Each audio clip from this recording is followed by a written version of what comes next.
Sa ating lahat, mga kapatid. Yes, the Lord is good. Purihin ang Panginoon. So, natapos po ang isa po nating serye, ang buhay po ng isa sa mga importante na karakter sa Biblia, si Jose, the life of Joseph. At natutunan po natin mula sa kanyang istorya, mga kapatid, na ang ating Diyos, our God is really sovereign. He is our sovereign, almighty God. Na siya po ang naghahawak, nagsasaayos ng lahat ng bagay. At especially po, sa ating pong mga hinirang ng Diyos.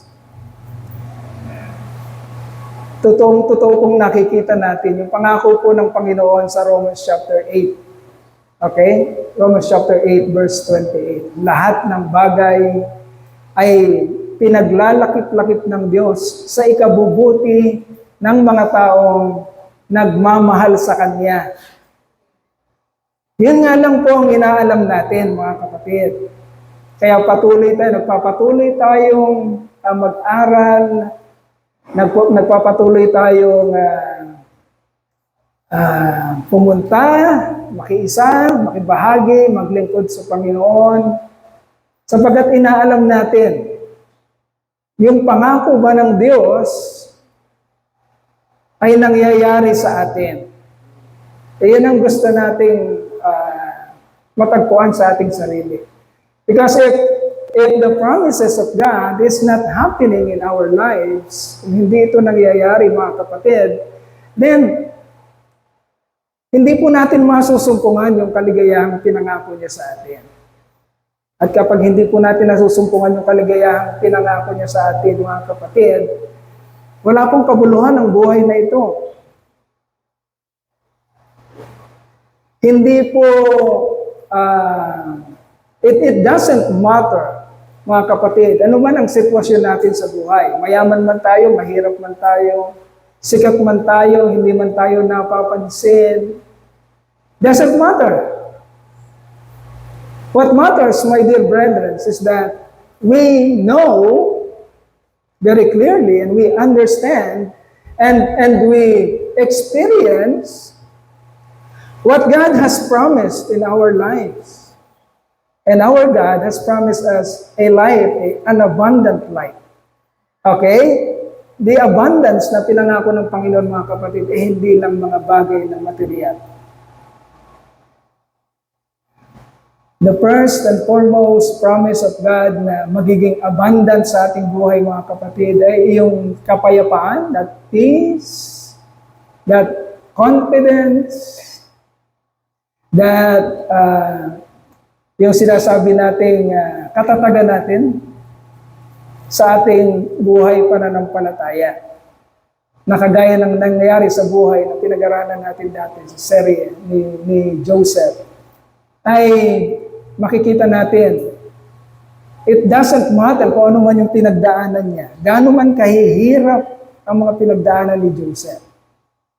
Ang nagdala sa kanya doon, mga kapatid, ay yung pagkaunawa niya, matinyas na pagkaunawa sa pinangako ng Diyos sa kanya.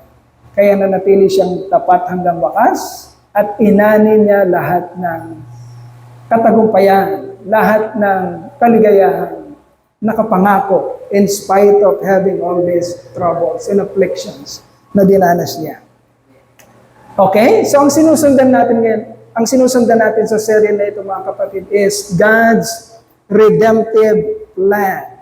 Ang plano ng Diyos na inilatag niya, hindi pa man nagsisimula ang sandaigdigan. Ang ating Diyos ay hindi nasusurpresa. Ang ating Diyos ay hindi reactive. Okay? Hindi siya nagre-react sa kung anong nakikita niya sa atin. No.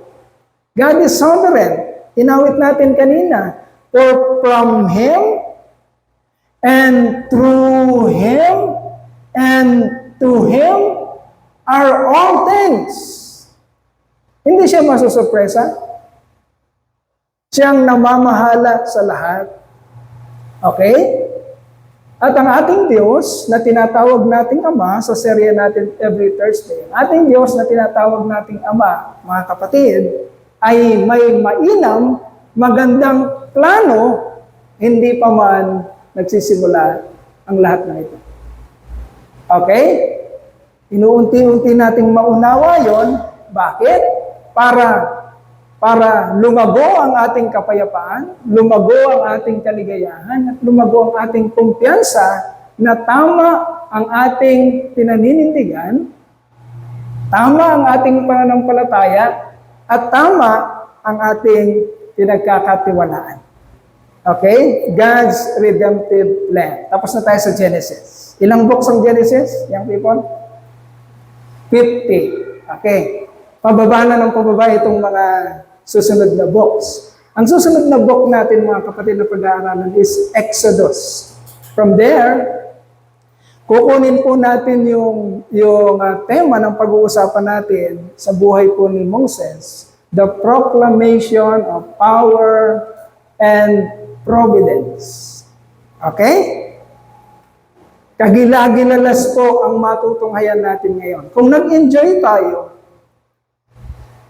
if we have enjoyed the story of Joseph, mga kapatid, mas matinding amazement kung ating susundan ng matama, mas matinding amazement ang mararanasan natin kapag inuunti-unti na nating unawain ano ba ang nangyari sa buhay ni Moses. Paano si Moses in-include ng Diyos sa istorya at gamitin niya para sa kanyang redemptive plan.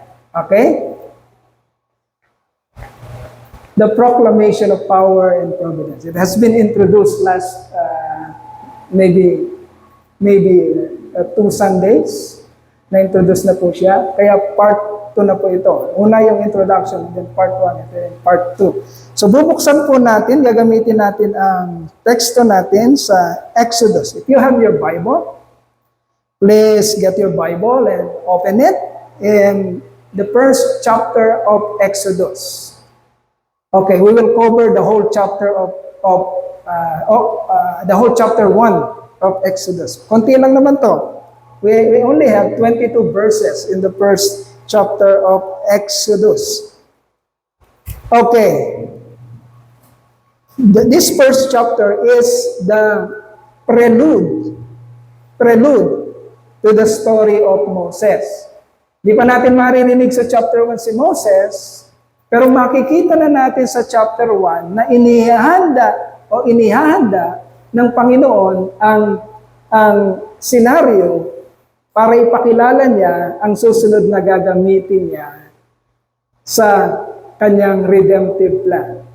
Sino yung pinanggalingan natin? Kaninong story yon? Kay Joseph. Okay. And then ngayon, pag-uusapan natin ang kay Moses. At i-introduce siya dito sa chapter 1. Okay, we will read. Exodus chapter 1, verses 1 to 22. Unti-unti nating i-expose kung ano ang sinasabi ng Panginoon sa kanyang mga salita. Okay, Exodus chapter 1, verse 1. These are the names of the sons of Israel who went to Egypt with Jacob, each with his family. Reuben, Simeon, Levi, and Judah. Issachar, Zebulon, and Benjamin. Dan and Naphtali, Gad, and Asher. The descendants of Jacob numbered 70 in all. Okay. Kaya, lalo na sa mga young people, kasi kayo yung future ng church. Okay? Tatsagain nyo. Kasi pag wala na kami, bagsak na kaming mga matatanda, mga young people kayo ang aasahan ng church. Hindi pwedeng magpatumpik-tumpik. Kung meron kayong calling, because we believe. Ito tandaan niyo sa inyong mga isipan, young people. We believe that the ministers na ibibuild o itatayo ng church sa future para sa Truth and Life Christian Church Superior will be homegrown ministers. Amen ba? Amen. Gusto niyo pa bang ibigay sa iba? Mga young people, gusto niyo pa bang tumawag ang Lord sa labas at itindig dito sa inyo? Ibig sabihin, wala pala kayong natutunan sa haba-haba ng panahong pakikipag-usap ng Lord, wala kayong natutunan, kaya tatawag muli siya ng nasa labas para itindig dito sa loob? Or, are you accepting the challenge? Young people, amen? Wala akong naririnig sa young people. Are you accepting the challenge, young people? Amen? Si Bobby yata yung nagsalita. Hindi ka na young people. You're not the young people anymore. Okay? Sabi dito, mga kapatid, inuulit-ulit natin. Nakaraan kasi pinag-aralan natin. Yung kasama ni Jacob, papuntang Egypt, when the family of Jacob went down to Egypt, ilan sila? 70 in all. Okay, not included yung mga asa-asawa. Yung 70 ay direct descendant ni Jacob.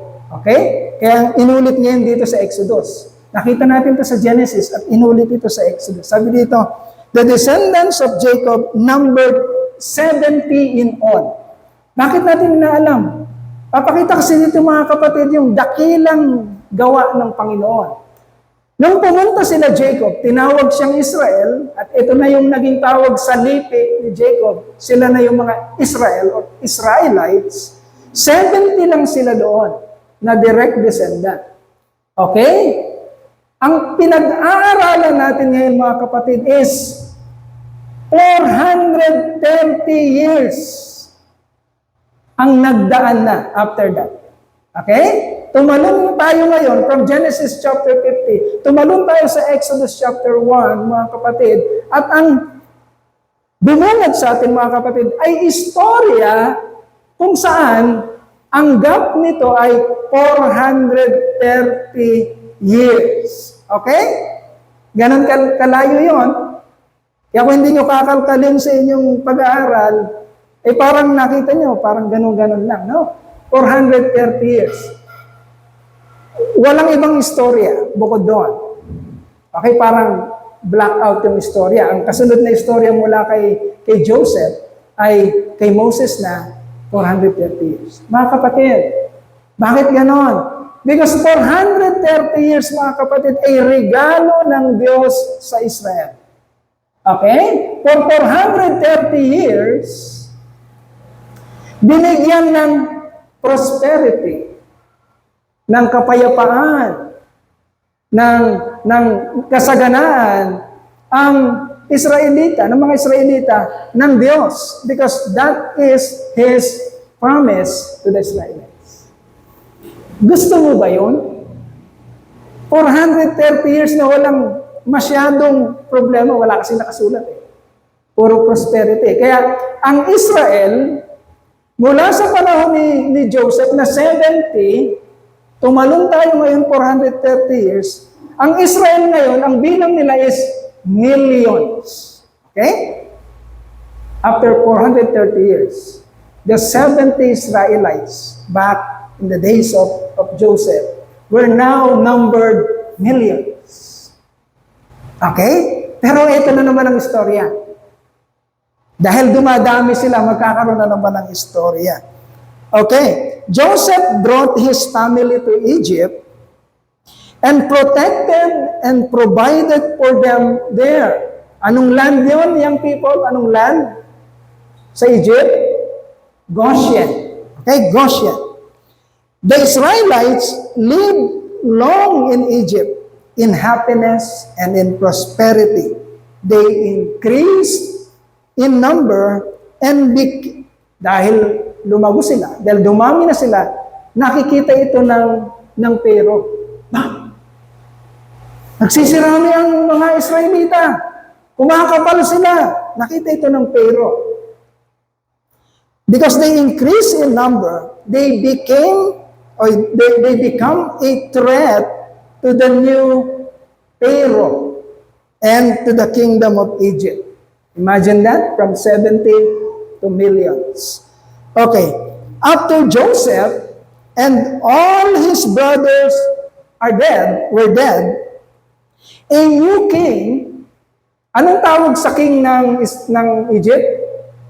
Pharaoh. A new king, the Pharaoh, who did not know about Joseph and who did not know about the story of the Israelites, this new Pharaoh came to power. Siya na ngayon ang naghahari. Hindi niya kilala si Joseph.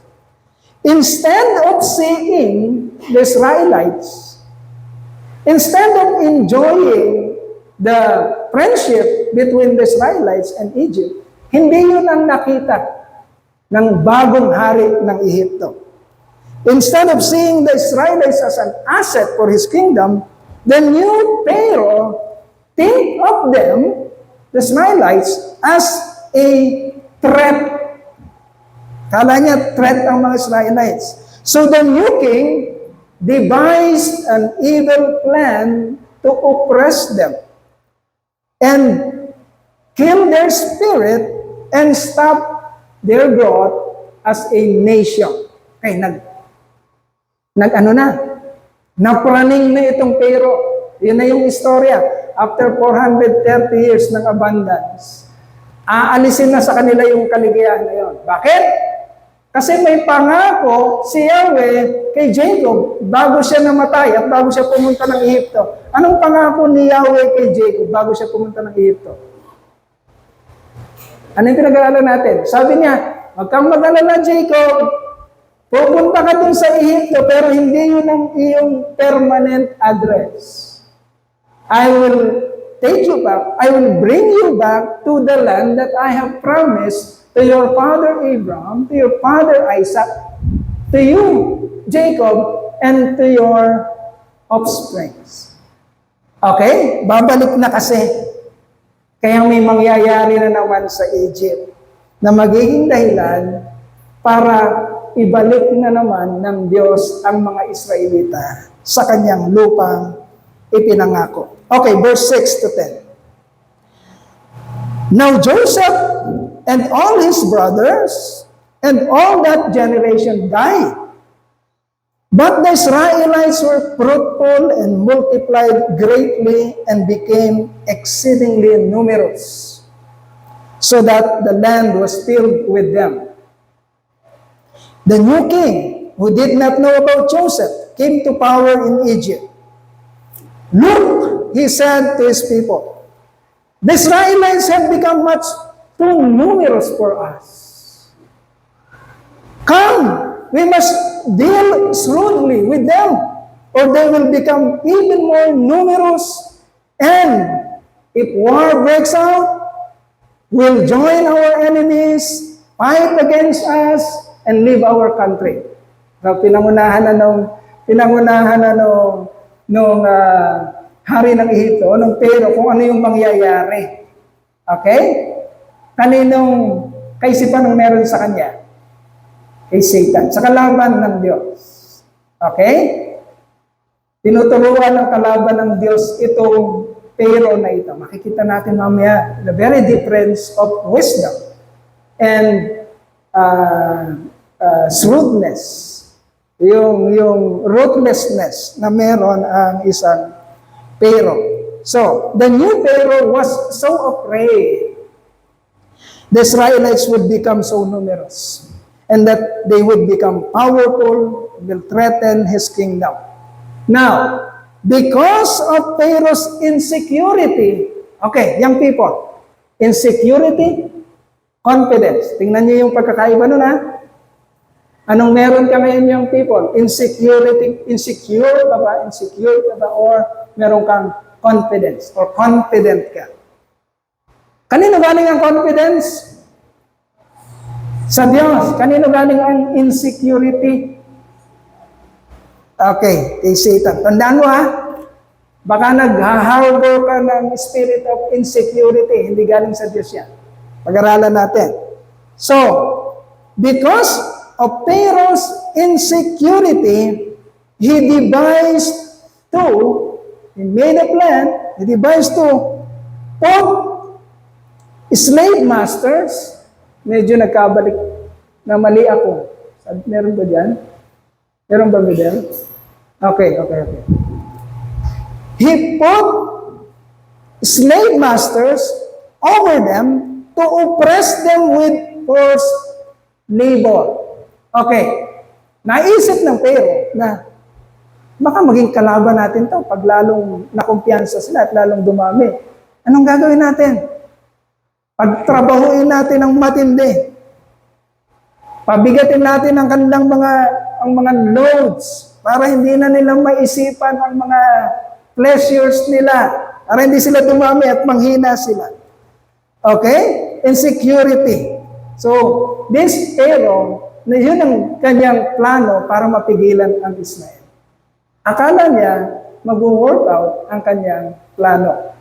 Ang plano ngayon, the Pharaoh's plan was brought about by the insecurity na meron siya sa kanyang isipan. Okay? Kasi nagpaplano tayo araw-araw eh. Okay? At ang mga desisyon natin sa nanggagalingan, listen very carefully. For us to eliminate regrets sa ating future, mga kapatid, para wala tayong regrets. Kasi hindi natin naiiwasan that every day we make decisions in our lives. Ang desisyon ba na ginagawa natin ay nanggagaling sa kumpiyansa natin sa Diyos or sa insecurity natin, sa uncertainties at sa mga takot natin sa ating isipan at sa ating puso. Okay? Because insecurity begets, sa istorya ng hari ng Egypt, insecurity begets slavery, begets slavery and oppression. Okay? Dahil sa insecurity ng isip ng Pharaoh, nagbunga ito ng kanyang kaisipan na, ano yung slavery sa Tagalog? Alipinin ko kaya yung dating kaibigan nila na dating nagpapayaman sa kanila dahil sa kanyang insecurity. Imbis na matuwa siya, ang ginawa niya, alipinin ko kaya sila. I-oppress ko kaya sila. Ano yung oppression? Pagmalupitan ko kaya sila. At ganun niya ang ginawa ng Pharaoh. Pharaoh's thought, ang naiisip niya mga kapatid, sa pamamagitan nun, mapipigilan niya ang paglakas at pagdami ng mga Israelita. At dahil ang plano na yon, ang desisyon na yon ay hindi galing sa Diyos, kundi galing sa kalaban ng Diyos, kabaliktaran ang ibubunga nun. But slavery and oppression makes the oppressed grow bigger and stronger. Okay? Nakikita niyo yung mga negro ngayon, yung mga African American. Sila yung mga slave dati. Di ba? Sila yung mga binebenta, sila yung mga binibili, mga slave dati. Sa kanila yung mga hard labor. Pero anong ginawa nito sa kanila? Dahil sa oppression, dahil sa slavery, anong naging resulta nito sa mga African American? They grew bigger and stronger. Sino ang mga sikat ngayon sa mga sports at sa mga larangan na ginagamitan ng lakas, ng palakasan? Mga African American. Okay? Kasi yun ang pinanggalingan nila. Sinong mabibilis tumakbo? African American. Sinong malakas tumalon? African American. Sinong mas malakas magbuhat? African American. Akala ng isip ng tao na suggestion ng diablo, yung kanyang plano ay mag-work out, ang di niya lang, kabaliktaran nito ang mangyayari. Okay? Slavery and oppression to the Israelites only makes them grow bigger, stronger, makes them motivated. Okay? Lalong maging motivated. Okay, verse 12. The more the Israelites were oppressed, the more they multiplied and spread. mas lalo silang dumami. So, nung makita ng Pharaoh, hindi yata nag-work ang ating plano. Parang walang nangyayari sa plano ko Lalo yata silang dumadami. Tingnan niyo itong, pag nasa Diablo kayo, imbes na tumino ang isip niyo, lalo kayong bumabaon ng bumabaon kung ayaw niyong sumuko. Okay? Anong nangyari sa Pharaoh? Nung nakikita niya, I have planned to weaken them, but they are not weakening. They grew stronger and they spread all the more. Anong gagawin ko ngayon? Imbes na sumuko siya sa plano niya, lalo pa niyang pinrest down ang mga Israelita. Instead of devising another plan or changing the strategy of oppressing the Israelites, Pharaoh pressed them into slavery even more. When he saw that the Israelites grew bigger, even more bigger and stronger. So, Pharaoh made the Israelites' lives bitter with harder labor and used them ruthlessly. Okay, doon nagsisimulang umaangal na ang mga Israelita sa Diyos. Okay, kailangan kasing maranasan. Imagine, galing kasi ang mga Israelita sa isang abundant na kalagayan. For 430 years, abundant sila. Wala silang problema. Relax. Prospered. Kapag sinabi ng Diyos na sa ganung kalagayan, mga Israelita, balik na sa lupang pinangako ko sa inyo. Papayag ba ang mga Israelita na bumalik sa ganung sitwasyon? Hindi. May mangyayari, kaya gustuhin nilang bumalik dun sa kanilang lupang pangako. Anong mangyayari? Aalipinin sila. Ipe-press down sila ng matindi. Mawawala sa kanila yung prosperity na yon at papahirapan sila. Kaya papayag sila sa redemptive plan ng Diyos na kinakasan niya. Okay? Makita natin mabuti kung anong nangyayari. Okay? Anong application nito sa ating buhay? Doon sa verses na yun. Yan, letter A. Insecurities are not coming from God because it begets negative results, like being possessive and oppressive to other people. Okay, tandaan mo, magulang ka ba? Tatay ka ba o nanay ka ba? Nanay, tatay, tandaan mo, yung insecurity natin, kung meron man yan, ay hindi dapat yan ang gamitin natin sa pagpapalaki ng ating mga anak. Huwag natin silang ituturing na parang mga alipin natin na ipapagawa natin sa kanila kung ano yung takbo ng isipan natin. Okay? Na hindi consistent sa ating mga prayer sa ating Diyos. Let us not oppress our children as if they are our slave. No. We are only just stewards of our children. Merong mga sariling buhay yan. May mga sariling karakter. May mga sariling future. Ano ang ating role bilang mga magulang? To guide them. At ang guidance na mai-offer na, the best guidance na mai-offer natin mga kapatid, ay hindi kung anong meron tayong inani natin dito sa mundong ito.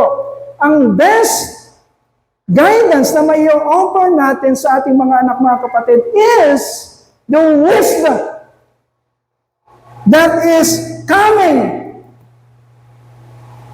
from the Scripture, from the Word of God. Okay? Bakit maraming sirang pamilya? Bakit maraming mga anak na, ang tawag dito, naliligaw ng landas? Because their parents failed to guide them by the Word of God. Okay? Sinasabi nila, bakit?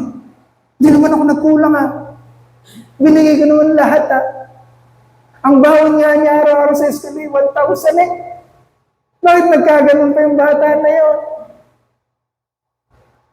Tandaan natin, meron tayong obligasyon mga magulang.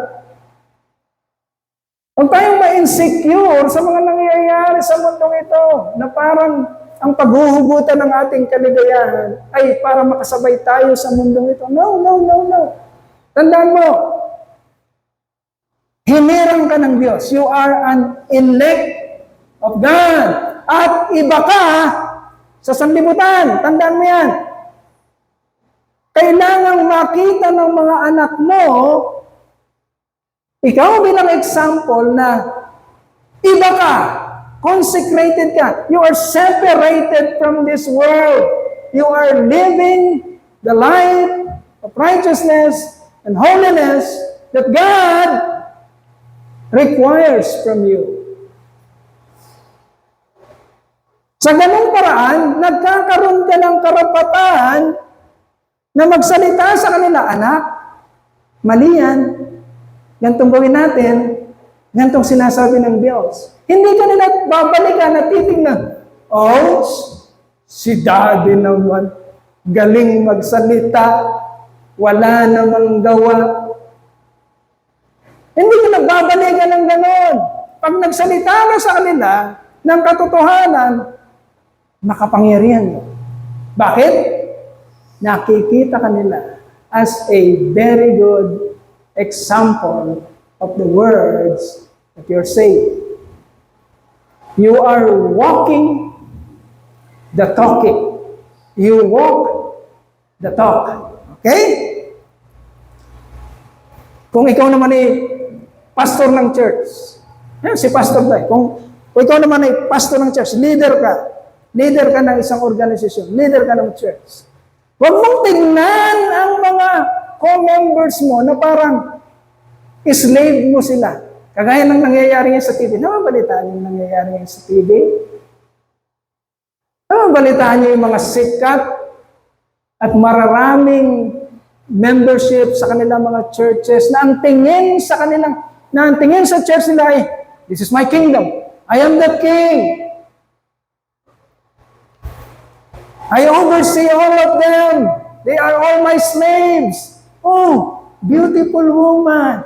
Not beautiful young woman. Tell her. Tonight, midnight, 12 a.m., 8 p.m., 12 p.m. Midnight, 12 midnight. Go get her. Bring her into my room. Because she is my slave. Alipin ko siya. Ganun ang nangyayari. No.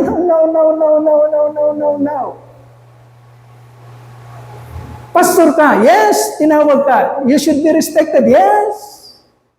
But you should live a life of righteousness and holiness, and you should earn the respect of your co-workers and co-members in the kingdom of God. This is not your kingdom. This is the kingdom of God, not yours. You're only a worker of the kingdom. Okay? But kung may insecurity ka kasi, kung may insecurity ka as a worker of God, titignan mo ngayon yung mga miyembro mo na, threat ito. Yung isa na yun, magaling ah. Mukhang mahusay magsalita ng yung isa na yun ah. Nakikita mo yung hinahanap yung threat na aagaw sa posisyon mo. Bakit may posisyon ka ba? Wala kang posisyon. Tinindig ka lang ng Diyos. Pansamantala yan. Kapatid, leaders, pansamantala.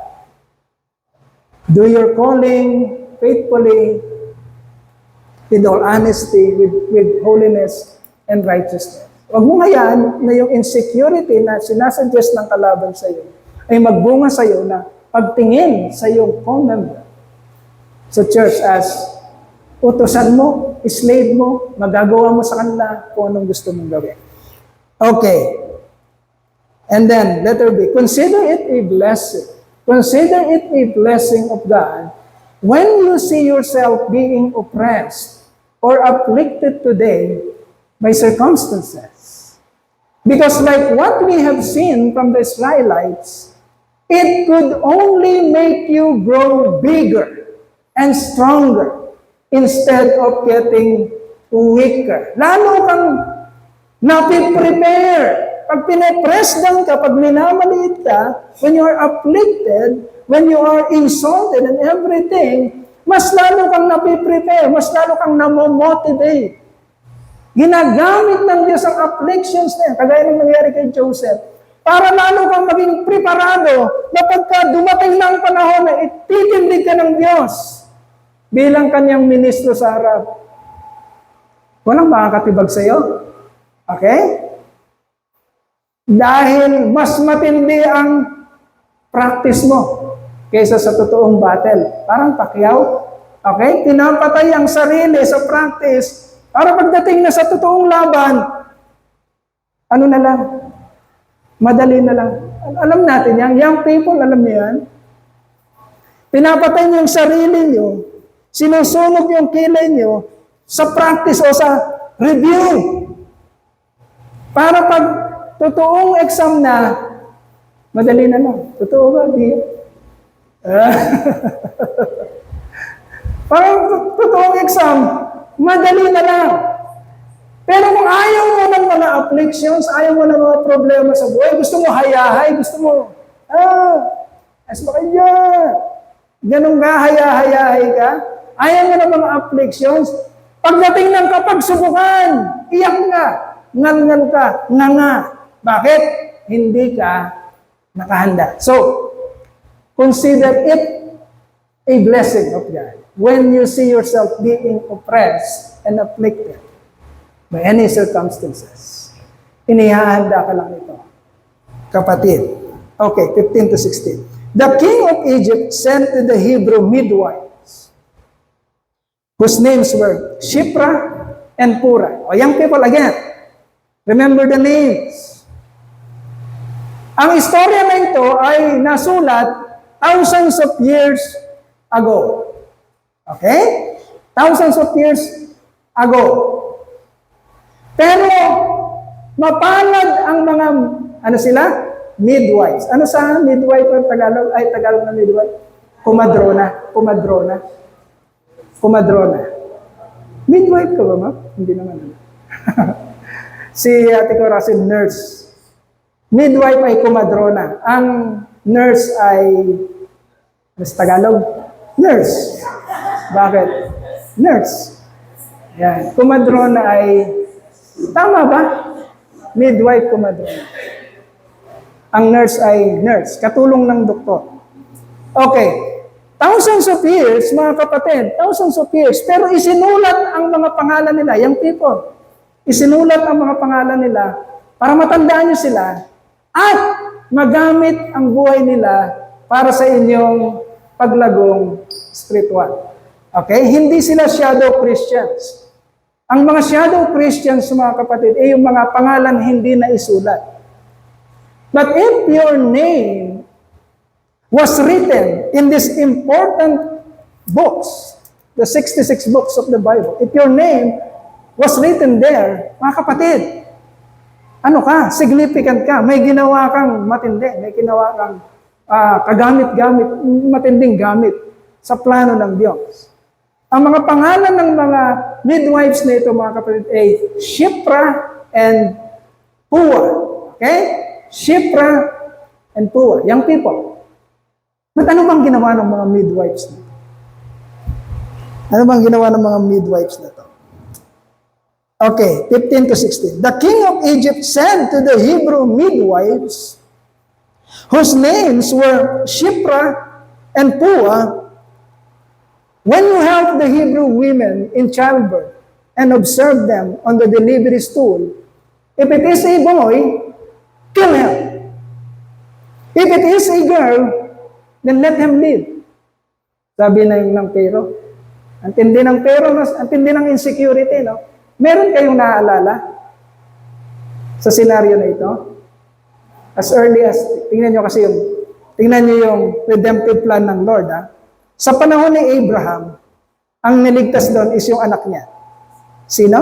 Si Isaac. I-offer na sana si Isaac, and then na-redeem siya nung merong nasilong At, ano to? Ano yun?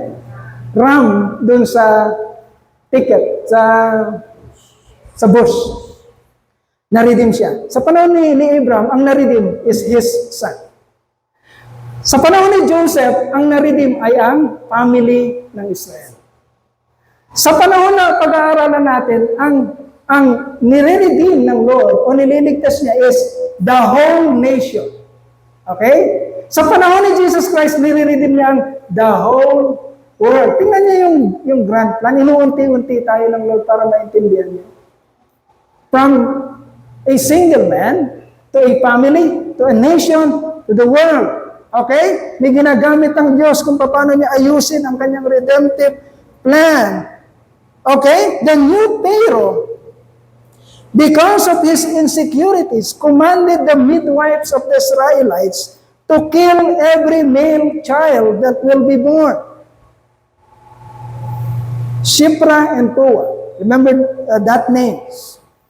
Because one of the most important personalities of our faith will be introduced by God in this book of Exodus. Sino siya? Moses.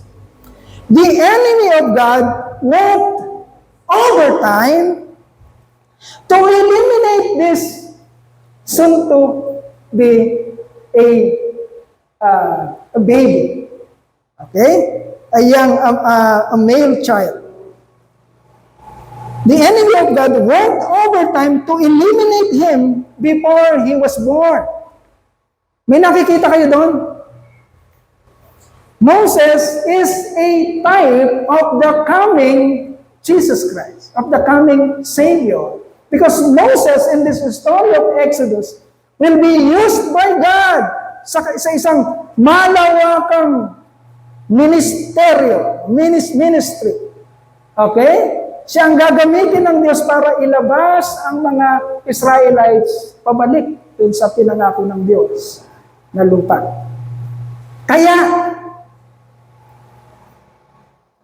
double time ang kalaban ng Diyos. Hindi pa man pinapanganak si Moses. Gusto nang patayin. But God, our God, is the sovereign God who controls everything.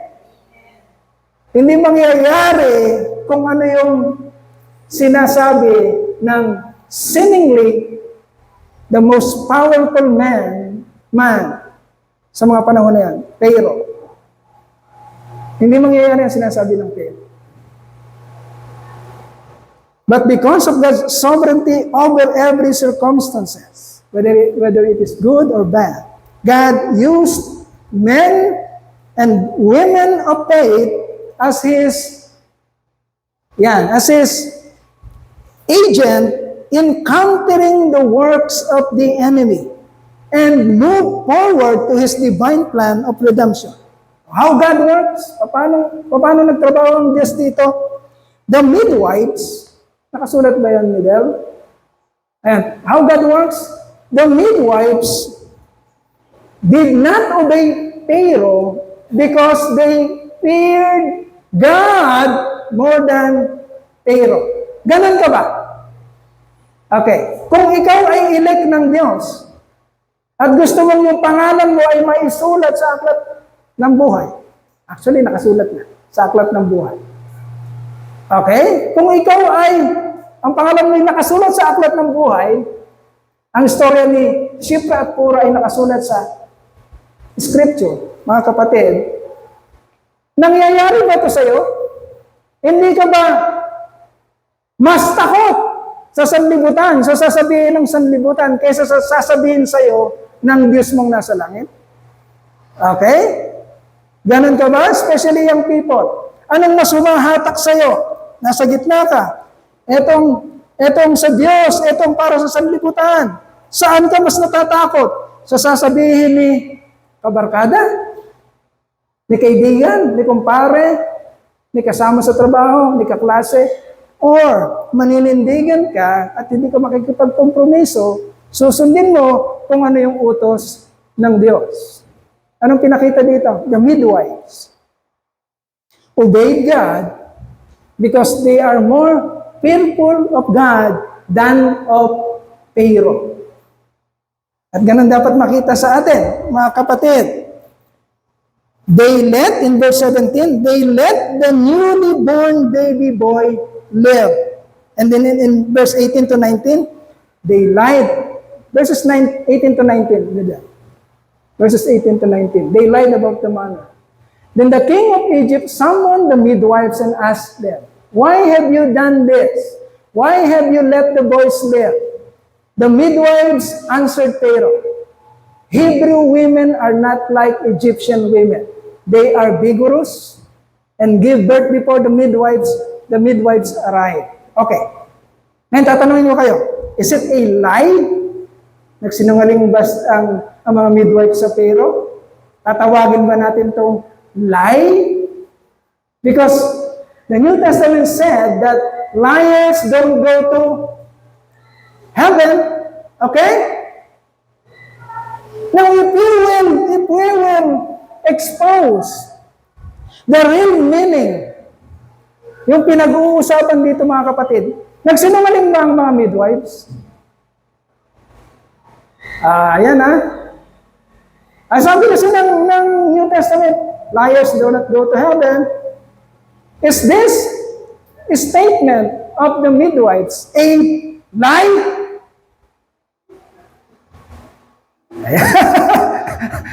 So, no, it is not. Ano yung kasinungalingan? Ito ang kasinungalingan. Bibigyan ko kayo ng example. Si Pastor Doy, meron palang kikitain o inimit na babae. Okay? Meron pala siyang inimit na babae. Naligaw, nag-ayos, nagpapugi. Tapos, punta lang ako, meron akong kausap na kontrata. Ano yan, lie o hindi? Yun ang lie. Yung magpupunta ka sa kasalanan. Kasalanan ba ang ginawa ng mga midwives? No. It is a wisdom coming from God. They are more fearful of God than of Pharaoh because they know that this Pharaoh is an evil man. Hindi sila pwedeng makipag-compromise sa Pharaoh. No. They will devise a wisdom coming from God. How they will counter the evil plan of Pharaoh. Instead of saying, no, I cannot kill. Alam nila yung ruthlessness ng Pharaoh. Ang sinabi nila, ganito kasi ang nangyayari . Mabilis manganak ang mga Israelita. Kaya bago pa man kami dumating, lumabas na yung bata. Maybe it's true. Pwedeng totoo yun. Pero meron pa rin silang utos galing sa Pharaoh na pag nakita ng baby boy, kahit na lumabas na, edi patayin nila kung gusto nilang sundin ang Pharaoh. Okay? You will encounter many statements like this. Just like the statement of Rahab. Okay? Nung kinanong niya yung mga spies sa kanyang tira. Rahab nga ba? Rahab. Nung tinago niya mga spies, nung pumunta ng Jericho, parang kasinungalingan din, no? That is the plan of God, wisdom of God, coming from God. Binibigay sa kanyang mga anak. Okay. Kaya niyong i-distinguish ang kasinungalingan sa karunungan na galing sa Diyos. Okay, lastly, what are the results sa katapangan ng mga midwives? The results. The evil intention of Pharaoh did more good than harm to the Israelites. Parang yung sinabi ni Joseph sa kanyang mga kapatid, you intended to harm me, but that intention, God used them for good, for the salvation of many lives. Okay? The evil intention of Pharaoh did more good than harm to the Israelites. They increased and grew stronger. The midwives who obeyed God over Pharaoh were blessed by God by giving them families of their own. Mababasa natin yon sa 21. Okay? Dahil hindi nagpahinuhod ang mga kumadrona sa utos ng Pharaoh. Binigyan sila ng isang mainam, malaking pamilya. Hindi na pinatay, so hindi rin sasaraduhin ng Diyos ang kanilang mga womb. Bibigyan din sila ng kanilang mga maiinam na pamilya. Okay, so dito muna tayo magtatapos. Application of life. Application for life. Okay, so our application to life. Do not lose hope when you are witnessing what seem to be evil plans and intentions from people around you. Okay? Huwag kang matataranta. May pangit na nangyayari, may sinasabi sa iyo ang tao. People are insulting you, throwing bad things to you, inflicting harm to you. Do not lose hope. Especially those who are in the positions of the authority. Parang injustice, may nangyayaring injustice sa iyo. Huwag kang masyadong mag-aalala. Tandaan mo, ito ang Diyos mo. Ang Diyos mo ay ito at ang lahat ng authority na nandito sa lupa ay mas mababa kaysa sa authority ng Diyos mo na tinatawag mo ring Ama. Tandaan mo yan. Huwag kang mag-aalala.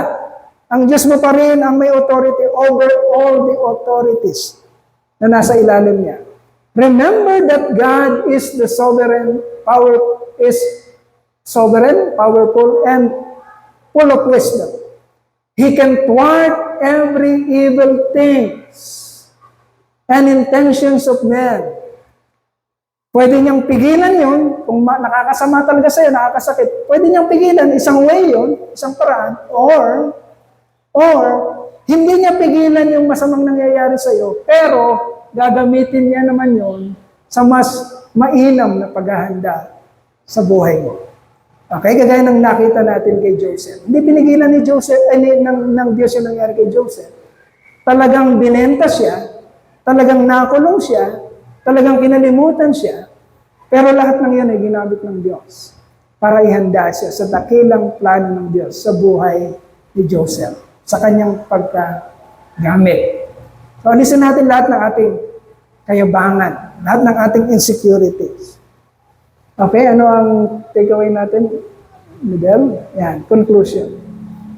No one and nothing in this world that cannot be put into submission to God's will. Amen? No one and nothing in this world na hindi kaya ng Diyos na ibaba at sumunod sa kanyang panukala, sa kanyang kagustuhan. Either you will humble yourself and obey, or be removed out of His way. Choose to humble yourself and obey and avoid regrets along the way. Pupurihan po natin, pasalamatan po natin. Let us pray. Manalangin po tayo mga kapatid. Hallelujah, hallelujah. Hallelujah. O Ama naming dakila,